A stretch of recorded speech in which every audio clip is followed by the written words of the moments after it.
El Auditorio Alfredo Kraus, en Las Palmas de Gran Canaria, celebra hoy unas charlas sobre la menopausia, que aunque no está descrita como una enfermedad, lo cierto es que a veces se trata como si lo fuera. Provoca en muchas mujeres síntomas molestos, como los sofocos, el insomnio, cambios en su vida sexual o alteraciones del ánimo. En el peor de los casos puede derivar en enfermedades como osteoporosis, ya que suele aparecer un déficit de calcio cuando llega a esta fase natural de la vida. Por ello, señalan los expertos, este periodo la mujer necesita grandes aportes, por ejemplo, de este mineral y vitamina D para proteger a los huesos, y esto puede conseguirse mediante el consumo de alimentos naturales. En este encuentro de hoy las mujeres podrán medir también el consumo diario de calcio y se les ofrecerá información para preservar la fortaleza de sus huesos. Bueno, pero ese es solo un aspecto de este proceso, que es muchísimo más amplio y del que vamos a hablar con Domingo Madera, ginecólogo del Hospital Universitario Insular Materno Infantil. Señor Madera, ¿qué tal? Buenos días. Muy buenos días. Hola, buenos días. Bueno, vamos a definir términos, si le parece, señor Madera. ¿La menopausia es un proceso o un momento determinado en la vida de una persona? Bueno, yo creo que siempre se ha hablado de menopausia como una época, pero realmente la menopausia es una fecha, es un día en la vida de la mujer y es un día concreto. Por eso, últimamente lo que empezamos a hablar es de climaterio, que es una etapa que sí es mucho más larga, en la que actualmente la mujer vive la mitad de su vida,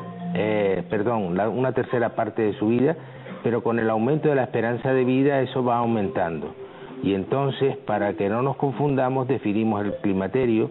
como una etapa que va desde que acaba la plena capacidad reproductiva de la mujer, es decir, cuando los ovarios dejan de funcionar,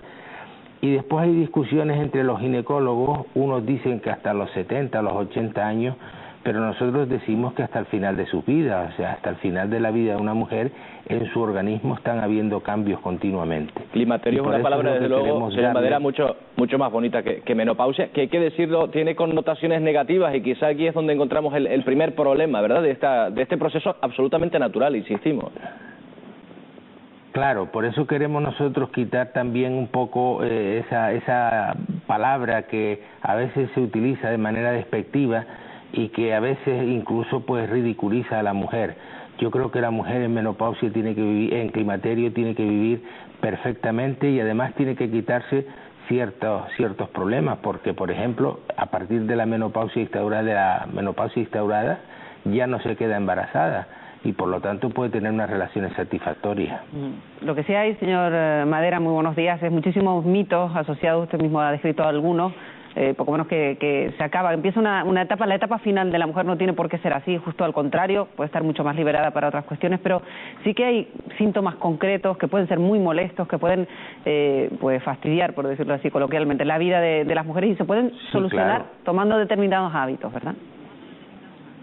Claro, lo primero que tenemos que tener en cuenta es que el 25% de las mujeres no tienen ningún trastorno a partir de que se le va la regla, o sea, viven perfectamente sin ningún problema. El 75% restante es la que puede tener distintos síntomas, muchos, pocos, mucho tiempo, poco tiempo, muy intensos, poco intensos, es decir, hay que ver a la mujer como una individualidad, no como un colectivo. Y entonces ahí es cuando empiezan a aparecer los más molestos inmediatamente, que son los síntomas neurovegetativos que todos conocemos como el calor o la sudoración. El problema es que hasta ahora incluso la medicina le había dado un poco de lado, y por eso es el interés de la Asociación Española para el Estudio de la Menopausia de conjugar a lo que es la población, y por eso esta tarde tenemos esas charlas con mujeres, ese encuentro con charla coloquio para que ellas puedan preguntar y quitar esos tabúes que pueden existir, y es a las 6 de la tarde en el Auditorio Alfredo Kraus, entrada libre y gratuita, donde haremos una pequeña exposición y después estaremos todo el tiempo que ellas quieran charlando y aclarándoles sus dudas. Y mañana hemos instaurado un curso de formación continuada para todos los profesionales sanitarios. Tenemos que decir que creemos que ha sido una convocatoria muy exitosa, pues tenemos 211 inscritos entre ginecólogos, médicos de familia, enfermeras, matronas, etcétera. Que puedan ayudar muchísimo a las mujeres cuando se presentan determinados síntomas, que a lo mejor pues con determinadas cuestiones muy sencillas. Una de ellas podría ser aumentar el consumo de calcio, que eso sí es importante, y eso sí que en caso de no hacerse puede tener graves repercusiones para la salud de las mujeres, ¿no?